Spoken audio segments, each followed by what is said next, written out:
Everybody, this is Dr. Joe on this Wednesday. Hopefully, for the folks down in Florida, hopefully all is well down there. It's not too bad, and and so on. So weather's pretty good here in the DC area. So again, this is Dr. Joe Asimo on this Wealth Wednesday. We've got a fantastic session as usual. We have a VIP guest, a good friend of mine, and very, very knowledgeable investor, real estate agent, broker, and a guru. And so on. So before we get to the going, let me know who you are, and let me know who you are, where you tune in from. I'll definitely give you a shout out. And don't forget, towards around 7:40, 7:45 or so, we're gonna have the Q&A. So line up your questions. We kind of have an edgy topic today, but a little background what I'm up to. Yesterday, I went to a really nice gala down at the it's a fancy hotel in Washington. Very, very nice. And it's the AREP, African American Real Estate Professionals Annual Gala. They had the president of the Washington Commanders was the keynote speaker there. It's a black tie event, and very, very nice, very, very fancy. Special shout out to City First Bank, who invited me there, and I was at the Citibank table for the event. The black tie event, very fancy, very suave and sophisticated. But I had a good time, and hopefully I'll see you guys in next year, and so on. Anyway, so again, let's get down to it then. So today, the topic is the racial bias in appraisals, racial bias in appraisals, the signs, and what to do about it. And so that's what we're going to talk about. I spoke to our guest, Russell Brazil, and I always wanted to have a conversation with him because I've been on his podcast. And so I suggested to him, pick a title. And I was expecting the usual suspects, how's the market doing? And he comes up with this title. So really edgy, huh? So anyway, let me introduce the guest. As we all know, a large share of wealth in the United States is connected to home ownership, and consequently, the appraisals is a very, very, very important aspects of building wealth. If you have a low appraisal, it's going to affect your, your wealth status, your financial statement. It's going to affect your net worth and so forth. So, appraisals are a very, very important part of the whole building wealth, financial freedom, and so on. And bias can sustain and extend historical injustices and inequalities. So our special guest, VIP guest, is an icon in the real estate investing agent and brokerage business. His name is Russell Brazil, and Russell is a premier agent in the DC metro area who specializes in investment properties and working with investment-minded clients. He's very, very familiar working with investors like you and I. And he's a go-to guy, one of my go-to guys. He's been featured on several national real estate investment programs, podcasts, and has also been a feature speaker at various REI, REIAs, and real estate conferences. Russell has been consistently named as the DC area's top agent by Washingtonian Magazine, Bethesda Magazine, Virginia Living Magazine. He's been featured in DC Real Estate Magazine and also Bigger Pockets Wealth Magazine. I have also been on Bigger Pockets Wealth Magazine. So Russell is, one of the top 1% real estate agents in the country, and he's currently on the board of the Greater Capital Area Association of Realtors. So with that said and done, no further ado, I'm going to bring in my friend here. There he is. Hey, thanks for the great intro, Joe. No problem. The least I could do. So welcome, Russell. And I've spoken at your meetups a couple of times, and been on your podcast. And one thing which I'm really impressed with is the thousands of posts that you've been on Bigger Pockets. What's all that about, man? I get about 15,000 posts on there. I'm the second highest vote getter with about 25,000 votes. And, actually, it's how I drive a lot of my business. So I'm really big in offering information, valuable information about investing in real estate. And I post on that website, and that really is a driver of my business. Okay. Very, very, Very, very sophisticated, very niche way of getting customers, and so in fact, I'm going to be meeting with what's it called, Russell, next week at the BP Con in San Diego. We're going to be hanging out. So if you've already got your tickets, we'll see you in San Diego. Give a shout out to myself and also to Russell, and so on. So, okay, let's get down to the topic of today, the racial bias in hold on a second. Let's have a look. So racial bias in appraisals, the signs, and what to do about it. That's what we're going to talk about today. So it's kind of edgy topic. I know it may make some people uncomfortable, but hey, it is what it is. I really like making people uncomfortable, right? So when we have uncomfortable conversations, hopefully we can learn things from them, right? Exactly. So let's get uncomfortable now. And so before we get too into the weeds, for those people who don't know, let's give a little primer. And so if I say to you, or somebody may say to you, well, what are you talking about appraisals? So what do we mean? Let's get a baseline together. When we say, what do we mean by a home appraisal, Russell? Yeah, great question. So when we get a contract to purchase a property in real estate and we are getting a loan on it, what the bank will do is they will send out an appraiser. This person is licensed by the state to go out there and perform an independent evaluation of the value of the property. So the most common way that we try to determine the value of the property is, what have other similar properties sold for in the most recent past? So they will create a report. They will look at those comparable sales. They will make adjustments to those sales. Oh, this house has a brand new kitchen, so maybe it's worth $10,000 more versus the one that didn't. And so they'll make adjustments to the values of the past sales, and they'll try to come up with an independent value of what the house is worth. And the appraiser does have a copy of the contract in hand, so they do have a lot of information. They know what the sales price is. So while it is independent, there is a lot of information available to the appraiser. Right. So the appraiser, he's the guy or girl or lady or gentleman who's usually assigned by the lender, because their job. So a lot of people think that the job of the appraiser is, they think that the buyer is their client. They're not. The client of the appraiser is the bank. And their job is to safeguard the investment of the bank in the property because they're the one lending on it. So they're safeguarding the lender's money. Okay. Buyer pays for it, but really the client is the bank. Okay. So I'm going to buy a house. I'm going to get some financing. So, the bank, I'm going to go to a bank, and the bank is going to, what's it called? Extend an offer to an appraisal company, I assume, to go out there and value the house. And I know in the good old days, what's it called? The loan officer could say, hey, Mr. or Mrs. Appraiser, can you kind of get my numbers for me and so on? I know those things have changed. So how arm's length is the process supposed to be at this point? Great question. So there's a couple of ways that they choose the appraisers. The lender may have some in-house appraisers, a group of them that it may get assigned to one of those. Or what many of the particularly larger banks do, Bank of America, Wells Fargo, is they go to a company called an AMC, an appraisal management company. And that company has a database of hundreds of appraisers. And they put it out into a piece of software and says, we're looking to hire an appraiser to value this property, and we're offering the appraiser, say, $400 to complete the appraisal. And then all the appraisers look in the software and they're like, you know what, I'll do that for the $400. And that's how it will get randomly selected out to an individual. And that's different from 15, 20 years ago when, we really started first investing, where a lot of times the bank had just the in-house appraiser and the loan officer had a relationship with them. And a lot of shady stuff was going on with the appraisal industry then. Not to say there's not anymore, but not as much as there used to be.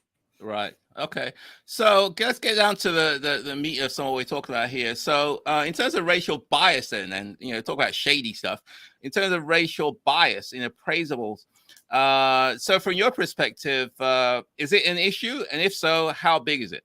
Yeah, great question. So For many, many, many years, it was suspected that this was an issue that was happening in the marketplace, but we didn't have any data on, is this just something that we felt or is this a real issue? And so I became interested in this issue about 4 or 5 years ago. I was serving on the NAR Conventional Financing Committee, and a couple of stories had hit the news about some Black homeowners who were doing refinances, and they were getting low appraisals. And what they did is they felt that the value of their properties was not correct. So they removed all signs from the property that they were Black. And when they got a new refinance appraisal, they had a white person stand in, and they were getting dramatically higher appraisal numbers, $100,000, $200,000 Wow. higher, really substantial numbers.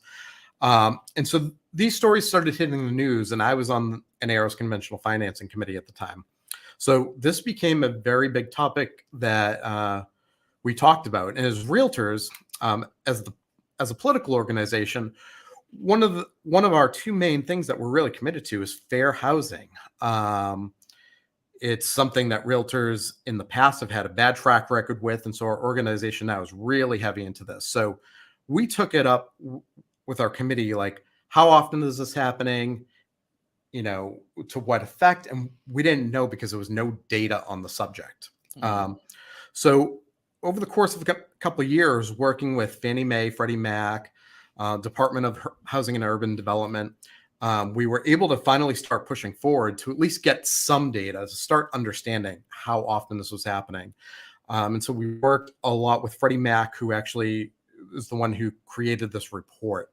And the report came out either late last year or the beginning of this year. And this report is mind-blowing. So this report was only in regards to conventional loans. So that's loans that Fannie Mae and Freddie Mac back. Does not count FHA loans, VA loans. And we'll get into it a little bit later about why that's even significant. But within the conventional loan market, what they did is they pulled about 5 million appraisals between 2015 and 2020.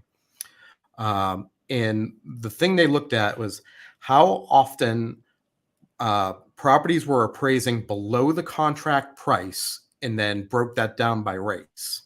And this is where we really start to illuminate to see, man, this isn't something we've just suspected. Now we have data on this.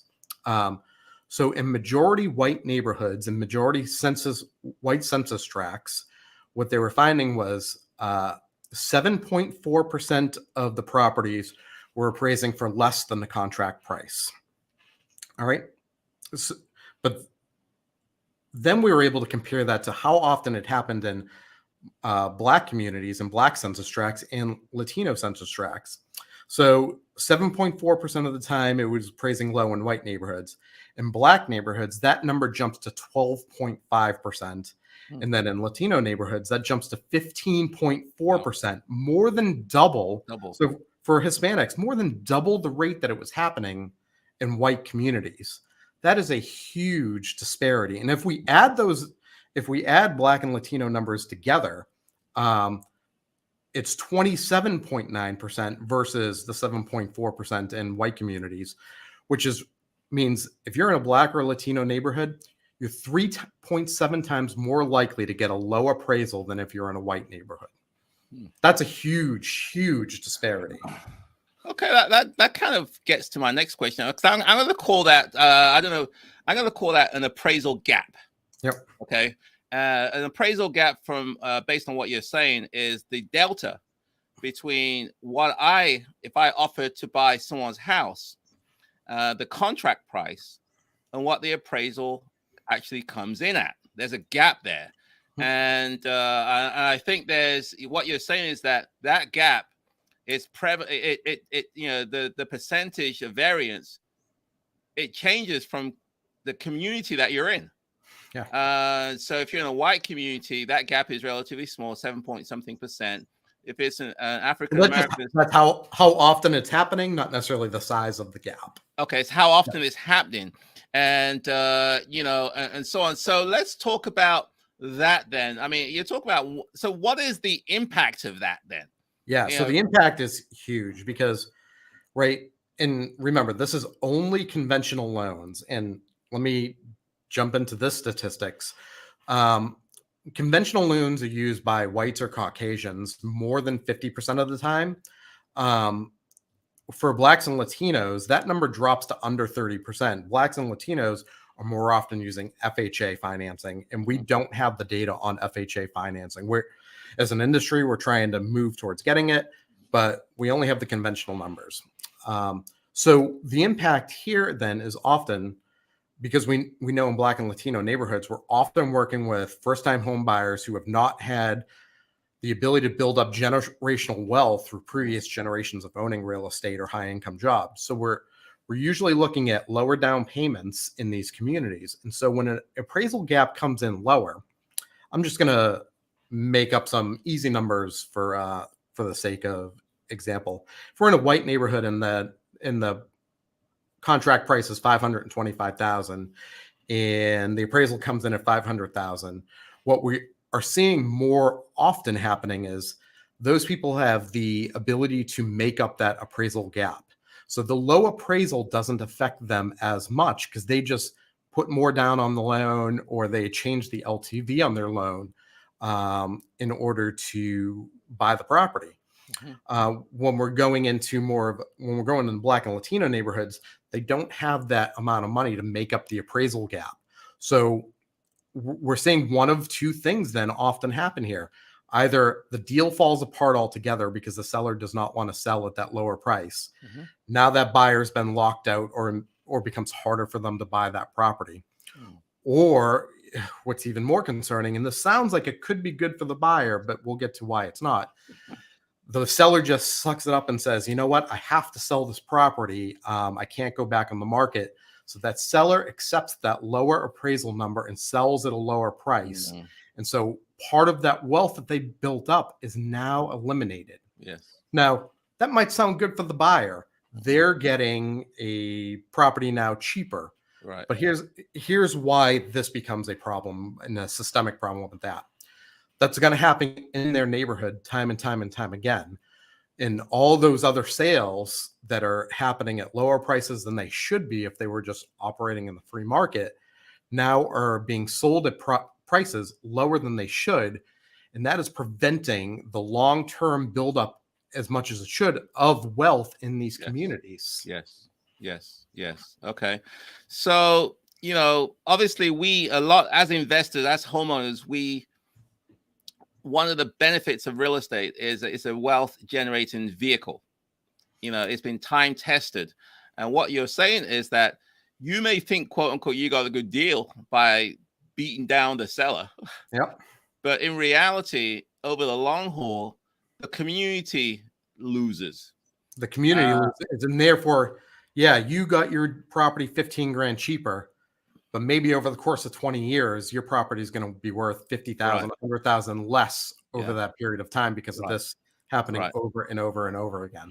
So, I mean, somebody may say, well, Russell, but that's just a couple of rogue appraisers that's doing this.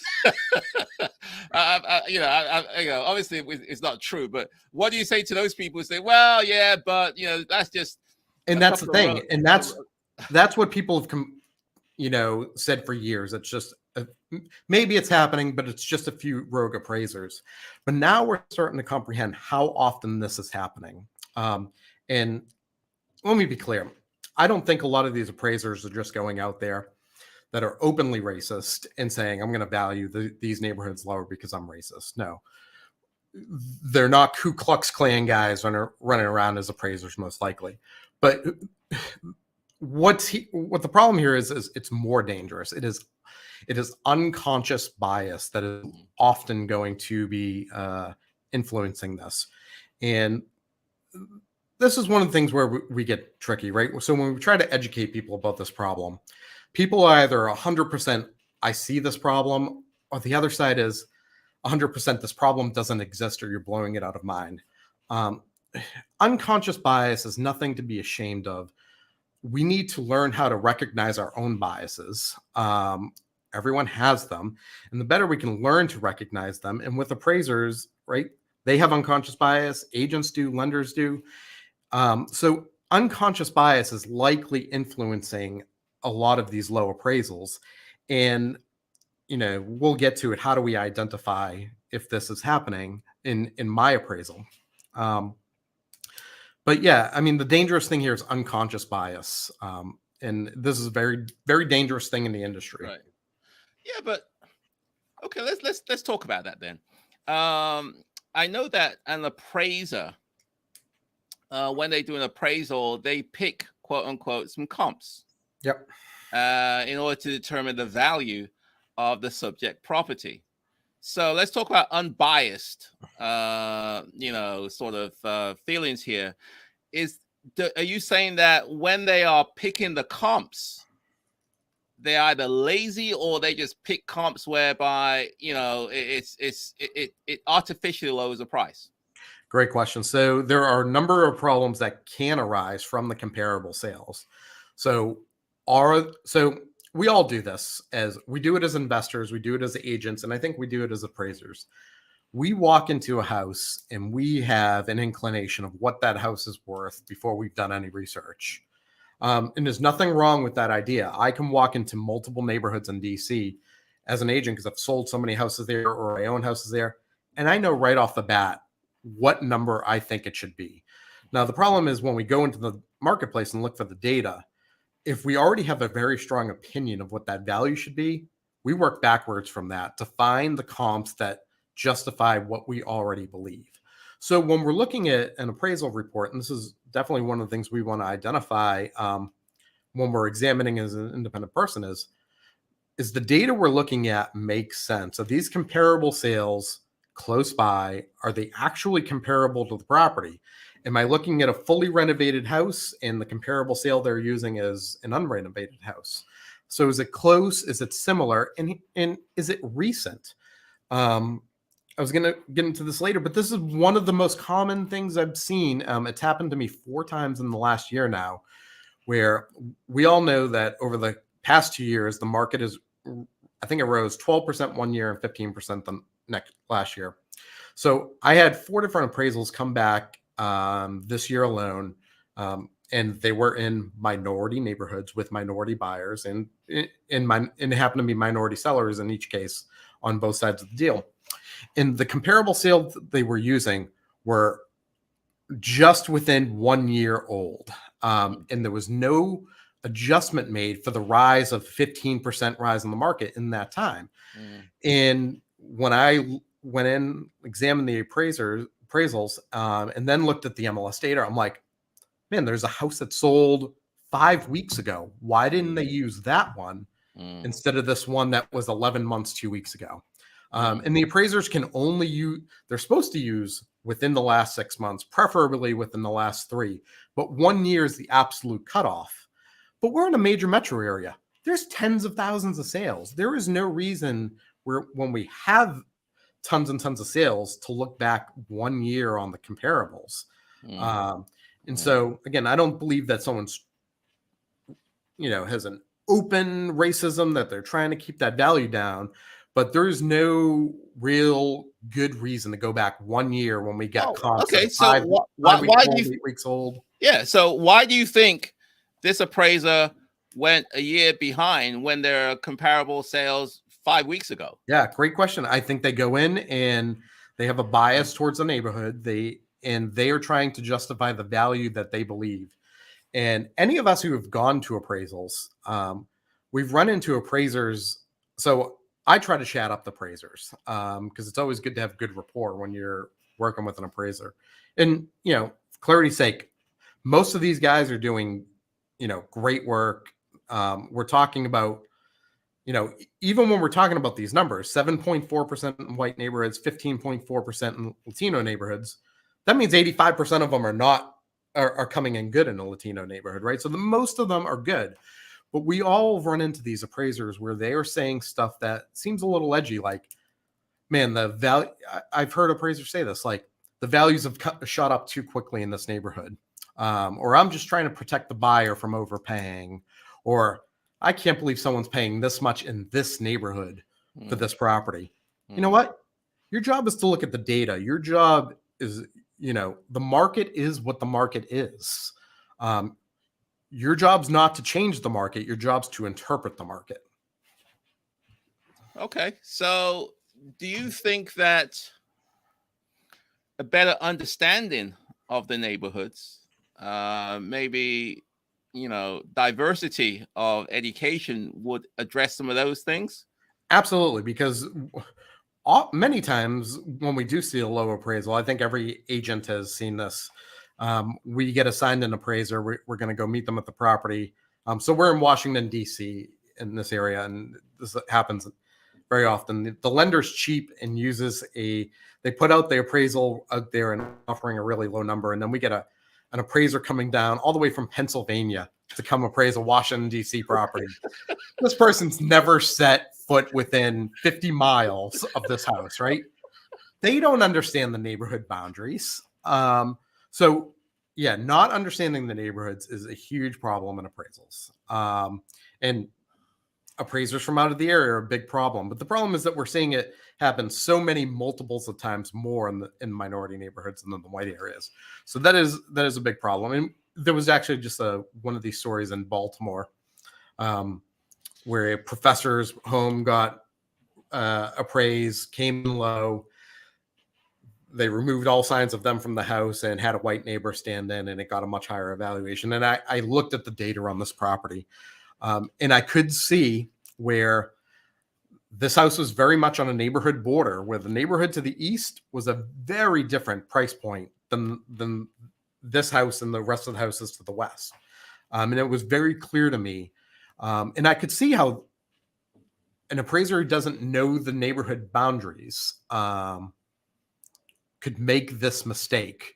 But the follow-up appraiser didn't make that mistake, right? And so I think that often when we're talking about a white neighborhood, the appraiser is going to be more careful because they know that from the rich white neighborhood, they're going to get a lot more pushback when they don't appraise the white person's house at the proper value.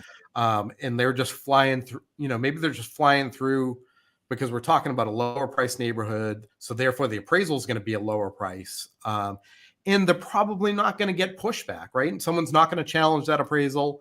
They can do it quick. So sloppiness or quick work can play into this. Okay. A couple of points there. You mentioned that you got a house up in DC and you get some appraiser from Pennsylvania who flies in. They drive down. It's about 90 minutes, maybe 2 hours. Flies in, so he's got she's got no knowledge of the neighborhood. Why is that? Why is it that the appraisal is not being done by somebody local?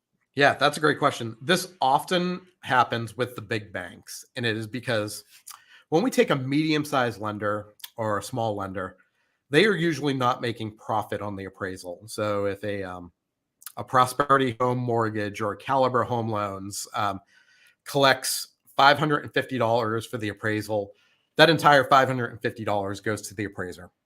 When we're talking about a Bank of America or Wells Fargo or PNC, they charge you $550 for the appraisal.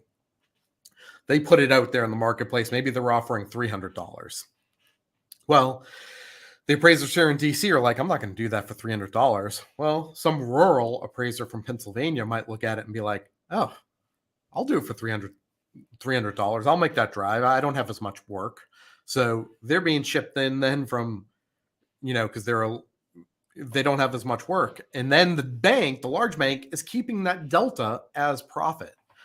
So almost always when we see out of the area appraisers, it is almost always the large banks, and much rarer that it's the medium or the lower tier banks. And the same thing when we're fighting appraisals, it's often that fight is harder with the big banks because they don't care about any individual loan because they make so much profit across so many more multiples than say the medium appraisers that it's going to be much easier to challenge an appraisal with a smaller lender.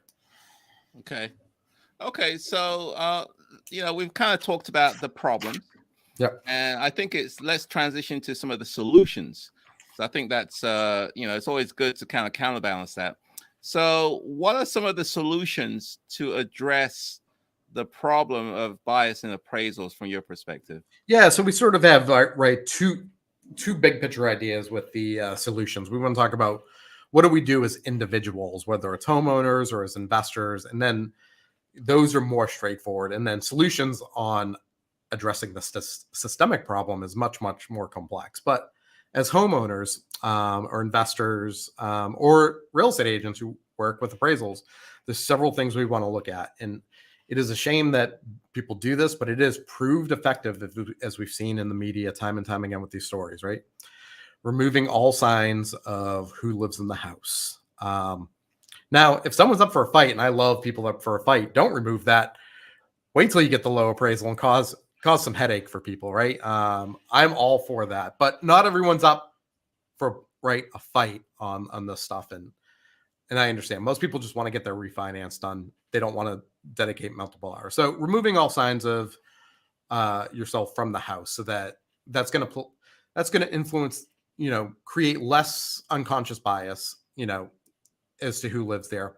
But remember, the appraiser still has a copy of the contract. They still see the names. If you have a very specific sounding, African name or Latino name, that can still play a part in the unconscious bias. And there's unfortunately nothing the individual can do about that. So remove items. The follow-up to that then is also, we always want to have our real estate agents meet the appraisers. Appraisers are, they're humans. So they're gonna look at a layperson meeting them for this appraisal differently than another real estate professional. And real estate agents, we take classes, we do trainings on how to make sure the property appraises. So we're going to have a better track record than the layperson meeting the appraiser. I'm going to prepare, as an agent, I'm going to prepare an appraisal packet. I'm going to have good comparables in there. I'm going to have a list of all the upgrades. I'm going to have notes on, if the neighborhood's appreciating and how fast. And that's really going to influence, it's going to give the appraiser a lot of information. And this is something a lot of people don't do, but you should ask your lender. Ask your loan officer straight out, what is your bank's process if we feel that there is racial bias in the appraisal? And let me tell you, if you're asking that question up front, that lender just may, A, go to bat for you if there's a problem, or B, I think you're going to have less of a problem if you're addressing it before it ever happens. But hold on. If I'm a buyer, yeah, and I'm going to ABC Bank to get my money, yeah, and I may deal with either a mortgage broker or a loan officer or whatever. So is one of the questions that I ask. So I'm saying put in your application. I'm saying put in your application for the refinance or the purchase with whoever lender you're using. After the appraisal's order, I wouldn't ask this right up front because, well, that could go a whole different direction, right? But just a simple question to the loan officer. You gave them the authorization to charge a credit card, order the appraisal. Ask them the question. I've seen this racial bias in appraisal in the news a lot lately. Do you guys have an in-house solution if this happens? So you're going to set the bar. Now you're going to get your loan officer. Your loan officer wants the loan to close, right? Right. But you're going to set them right off that I'm an educated borrower in this situation. I know that this stuff happens.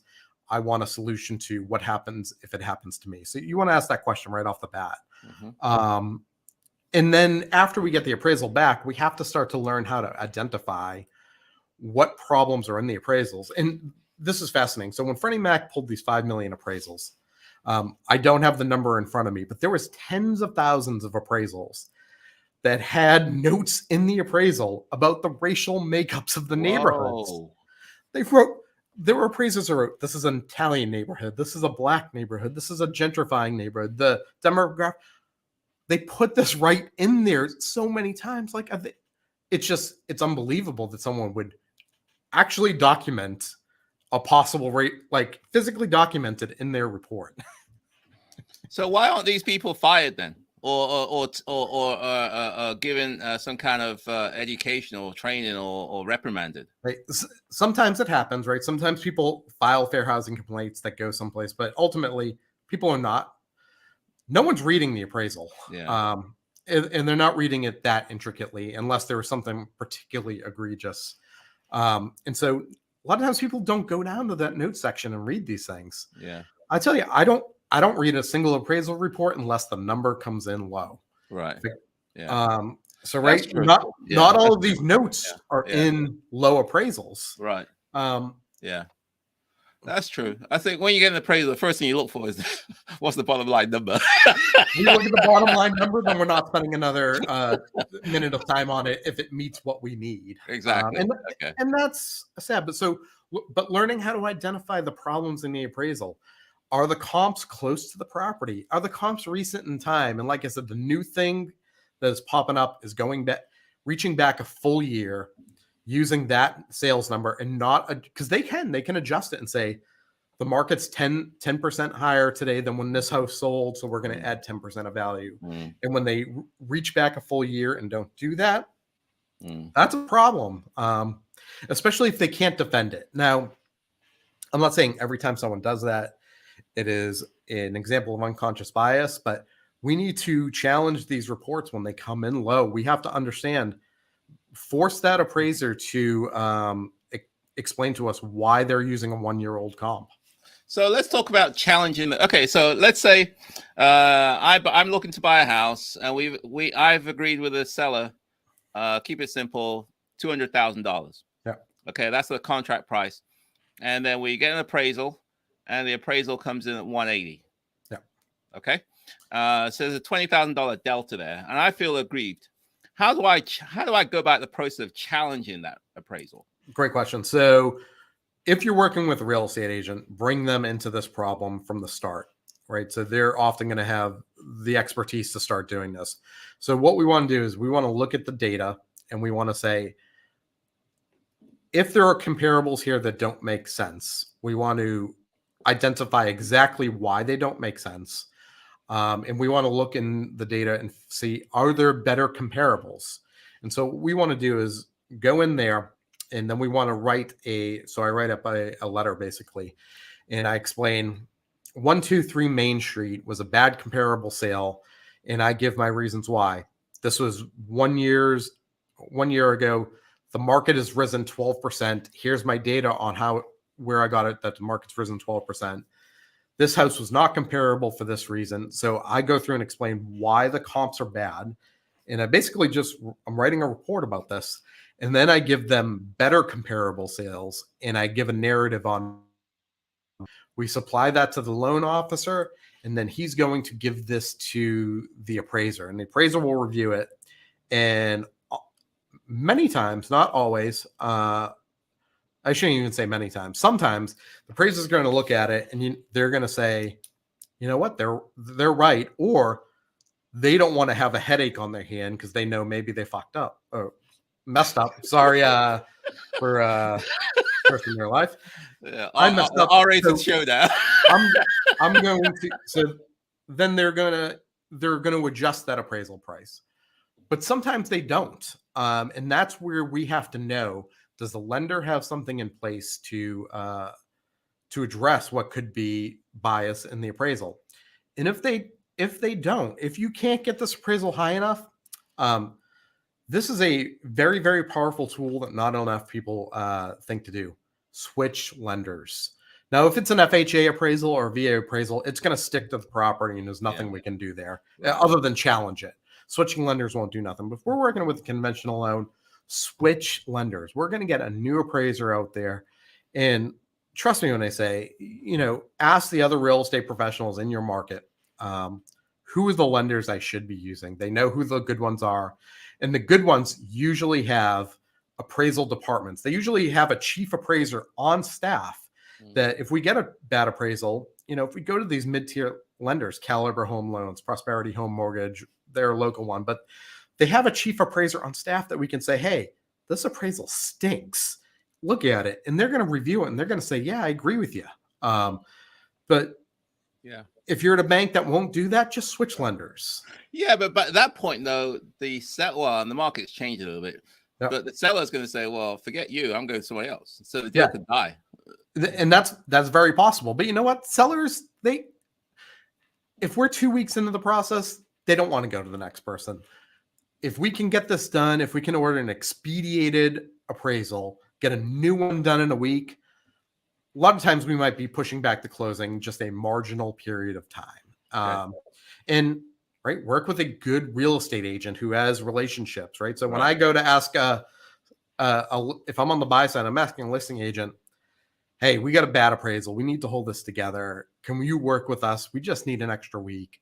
If you're working with a good agent, you're going to be able to get this done. But switching lenders, very, very powerful tool. And the final step is, and this is where people don't do this enough. And this is part of the problem. If you suspect that you have a biased appraisal, file a fair housing complaint. This does not happen enough. In fact, most fair housing complaints are about renters. Actually, it's often about not renting to the disabled. That's the number one fair housing. It's over service animals. If you suspect you're a victim here, file a fair housing complaint. Talk to your real estate agent. Hopefully you're working with someone who's supportive of you, right? I'm just thinking though, Russell, I don't want to cut you off there.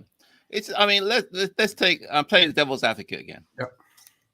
I go to a doctor and the doctor gives me a diagnosis, whatever that is. I may feel intimidated to say, hey, doctor, you don't know what the hell you're talking about. I disagree with you. Okay. I'll be intimidated I may feel that way, but I probably wouldn't voice it to the doctor because there's a different tier. So, you mentioned that if you're working with a real estate agent or professional, then that agent or professional should be the one that's going to go to bat for you. Yep. But then you have different levels of agents. You got some who are, like yourself, very experienced and know how to handle something like this. Or you can have somebody who's just a newbie, or he's also very shy, or you can have someone that's part of the problem, right? Yeah. So what I'm saying is that, if somebody doesn't have a great agent working with them and they feel aggrieved, what do they do? Yeah, it's a great question. And it's unfortunately, we have to learn how to advocate for ourselves, right? In healthcare, in real estate, in any situation. And people that cannot push forward and advocate for themselves are going to get run over in these bad situations. And it sucks. But this is literally what's happened for decades, multiple centuries. So yeah, people have to, and I understand, man, it's stressful. No one wants to be a victim of discrimination. No one wants to feel, everyone wants to feel, positive about life, but we have to learn to stand up and advocate for ourselves. And as agents, we have to learn to stand up and advocate for our clients. Sure. Okay, we're going to transition to the Q&A session. So if you got your questions, I know this always happens every week.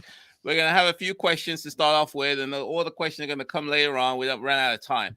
So if you got questions, please put them in the chat box, and we are definitely going to try to get to as many of the questions as possible. Before I go today, I want to pick Russell's brain about the market as well, since he's he's sort of into that from that agent broker's perspective. So let's have a look. Bring the first one. This one here from Johnny. I had no idea they would bring out an appraiser from a totally different state. Would the bank want a higher appraiser since it's their asset at the end of the day? Do they want to hire, or do they care? So what the bank cares about is safeguarding the money that they have invested into the property.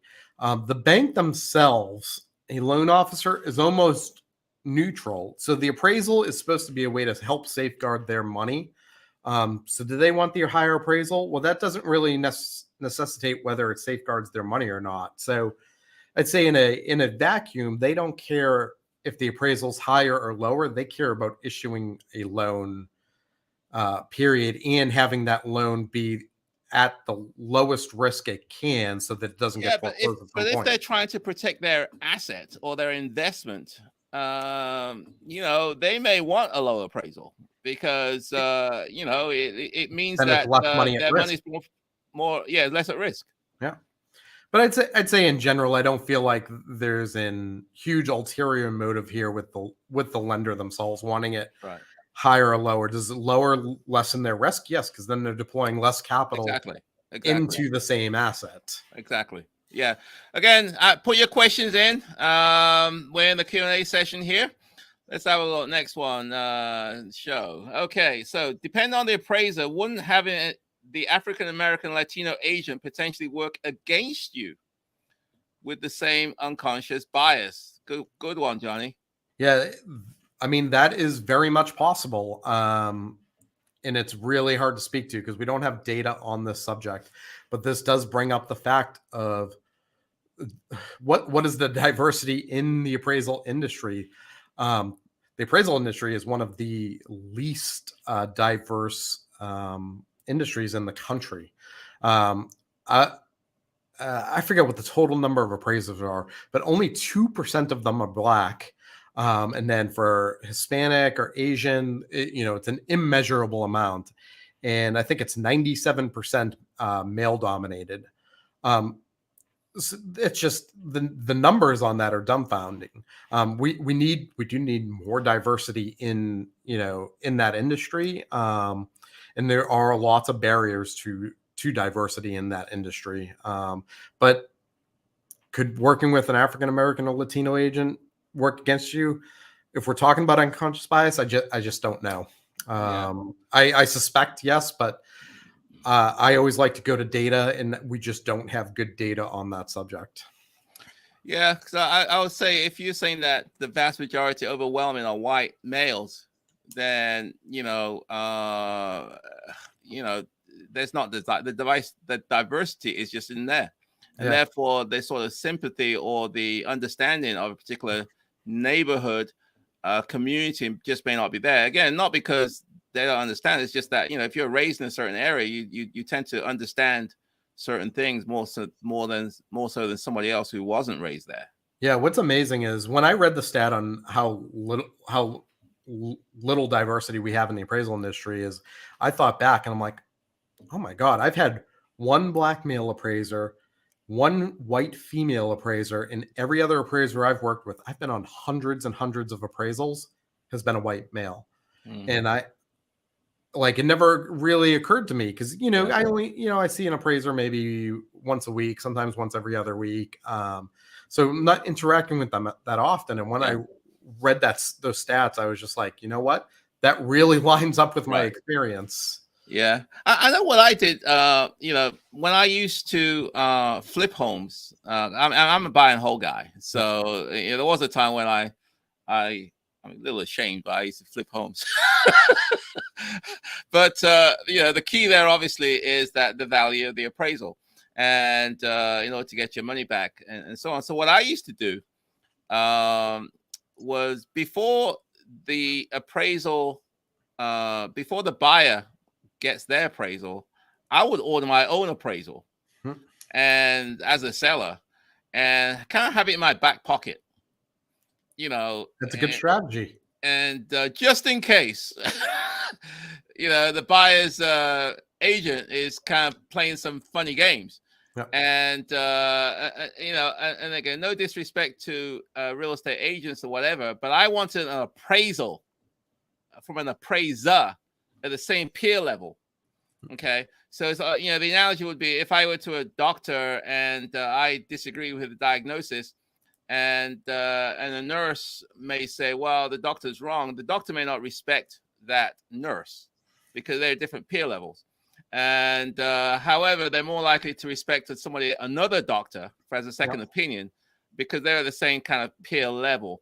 So I would get an appraiser to give me an appraisal, and I'll have that in my back pocket just in case some of this hanky-panky stuff goes on. You get the low one in, and when you go to rebut it, because anyone involved in the transaction can rebut the appraisal, the buyer, the seller, the buyer's agent, the listing agent, anyone can.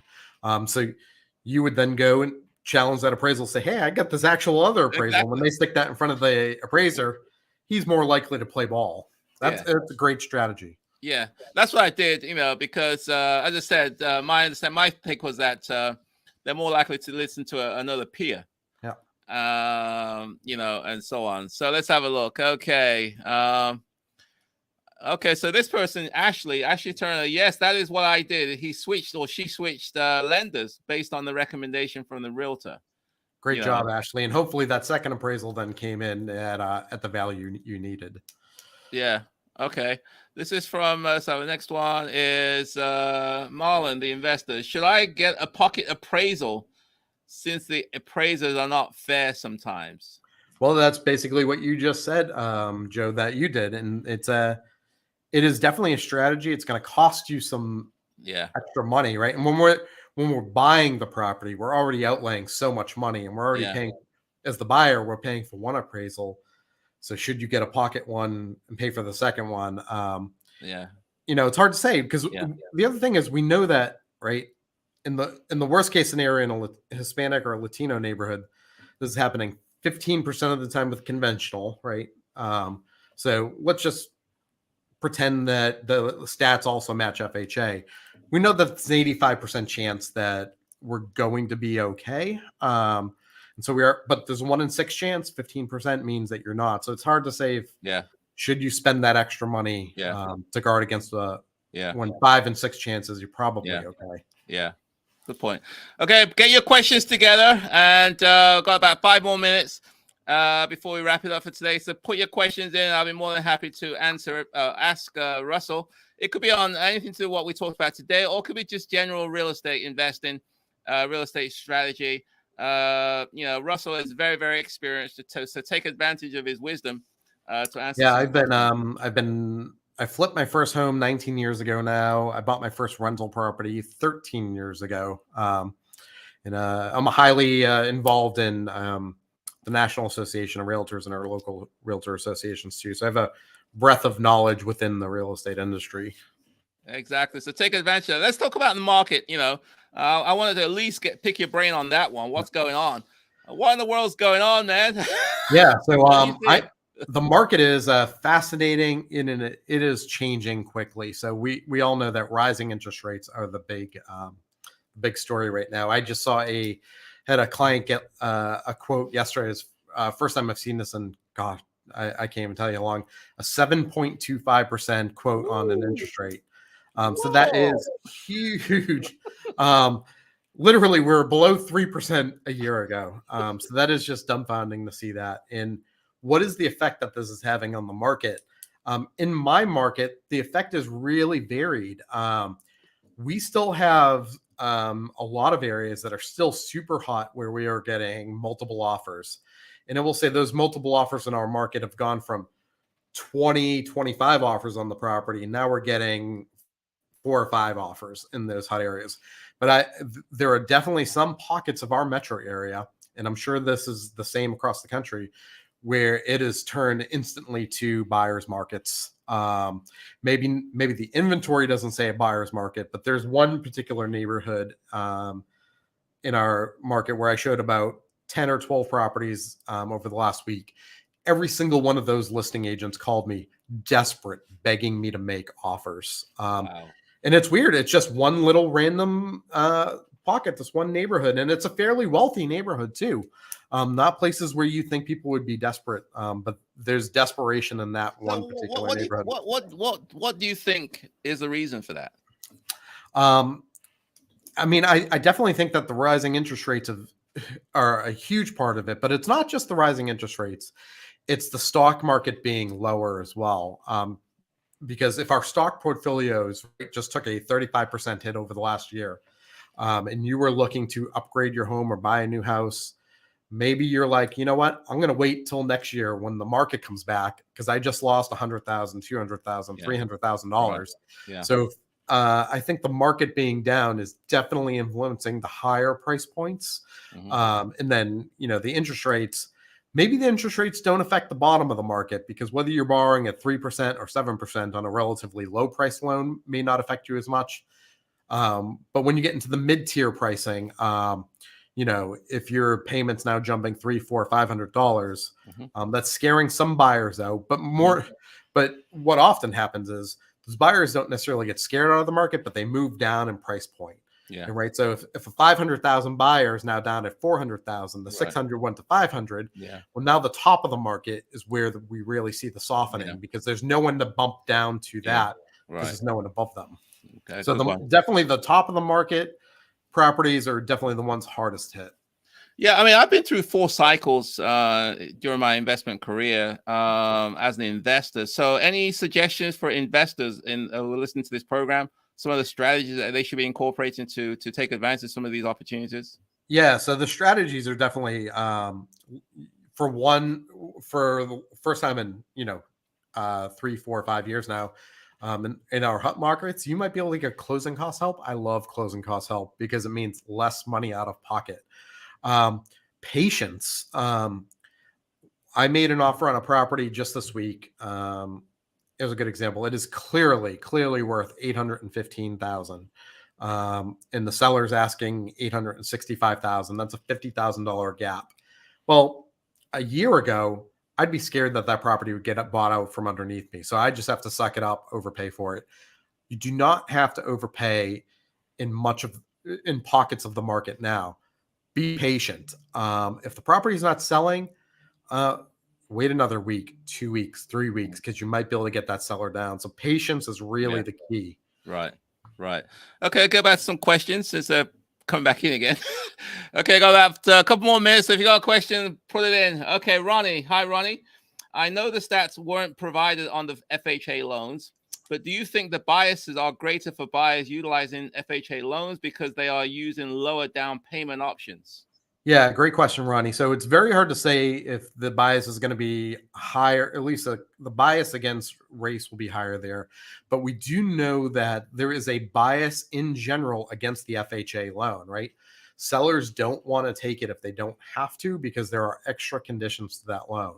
Those conditions necessarily aren't that stringent. But there's definitely a bias against them. And there is a bias against the buyers, I believe, in it also, because oftentimes FHA loans are being used by individuals with either higher debt to income or lower credit scores. And that's why they're using the FHA loan. And sellers don't like to see that. But definitely the thing that's concerning here, and we would love to get the FHA stats on this, because we know that Black and Latino buyers are using conventional loans less than 30% of the time, and they're using FHA loans about 60% of the time. So those buyers are more likely to be minorities. And this is why it's really important that as an industry, we try to work towards getting the stats for FHA loans to understand what's happening with them in appraisals. Okay. Next question from Marlon. How are sellers able to sell if the value is not there with higher interest rates? Yeah, so the interest rates, they can soften the market. They often don't dramatically influence the actual values of the properties. And if we actually look at the all-time high interest rates in the early 80s, I did this analysis maybe a month or two back when rates reached 18%. Home values rose in the 3 years leading up to that, in 3 years following that, at roughly 9% per year. So we're all up in arms about these 10%, 12%, 15% raises these last few years. When interest rates were at their all-time high, values were rising roughly in the same values that they are now. So the interest rates didn't bring values down, but they did weaken the demand side of things. So if a property was going to get a lot of offers, maybe it doesn't get as many offers now. But it's not really bringing the prices down, except in those higher price points. Sure. Final question to you, Russ. pull on your crystal ball. Where do you see things? Let's say short term, 1 to 6 months, maybe midterm, maybe 12 months to a year. Any Yeah, thoughts? so I think in the short term, I'm definitely less bullish about the market. Not only do we have dramatically increasing rates, even just dramatic from last week, but we're also heading into the fall and the winter, and right. This did not happen during the last 3 years. The market did not cool in the winter the last 3 years. The market is supposed to cool in the winter. There's supposed to be a normal yearly cycle. So I think we're going to have what would be the normal cooling of the market for the winter, but that's going to be exasperated by these rising interest rates. So in the very short term, over the next 1, 2, 3, 4, 5, 6 months, I think we're going to see flatter, a flattening of property values rising. But in the long term, we still have an inventory shortage. We have not built enough homes over the last 10 or 12 years to meet the demand of a growing population. And so over the long term here, over the next decade, not only we're going to have high inflation working against us with home prices going up, but we just have a housing shortage. We have a national housing shortage. Those shortages are the hardest in metro areas where it's harder to build due to regulation. So ultimately, the shortage in supply is going to make me bullish over the next decade, but in the sort of short term, 1, 2, 3, 6 months, I'm not a bull. Okay. It's now 8:01, so we're gonna kind of wrap it up. Russ, so if anybody wants to connect with you, you guys how do they do that? Anyone wants to reach out to me, my website's districtinvest.com. My email is russell@russellbrazil.com. Super simple. I reply to almost everyone on Instagram. My Instagram's @RussellTBrazil. And I know we probably have a ton of people watching that will be at the Bigger Pockets conference next week. Me and Joe will be there. Come up and say hi to us. I ran into someone on Instagram the other day. They're like, I saw you at BPCon last year and I was too intimidated to come up to you. I'm like, that's weird. I'm like the short little, chubby guy. Like, come up, say hi. I love meeting people. I love talking real estate. All aspects of the industry. It's what I'm really passionate about. So come say hi to us next week. Okay. Repeat how they connect with you. You kind of said it fast. So repeat it again. Yeah. So my Instagram is Russell T Brazil. Just my name, middle initial T. So reach out to me on Instagram. I try to reply to everyone on Instagram. My website is districtinvest.com. Right, District Invest right there. Right here. Your t-shirt as well. Yeah. Put it big. Yeah. And if you want to reach me by email, my email's all over the internet, but it's just my name, russell@russellbrazil.com. And if you want to read Russell's 15,000 posts, I'm coming up on it. I'm trying to get there.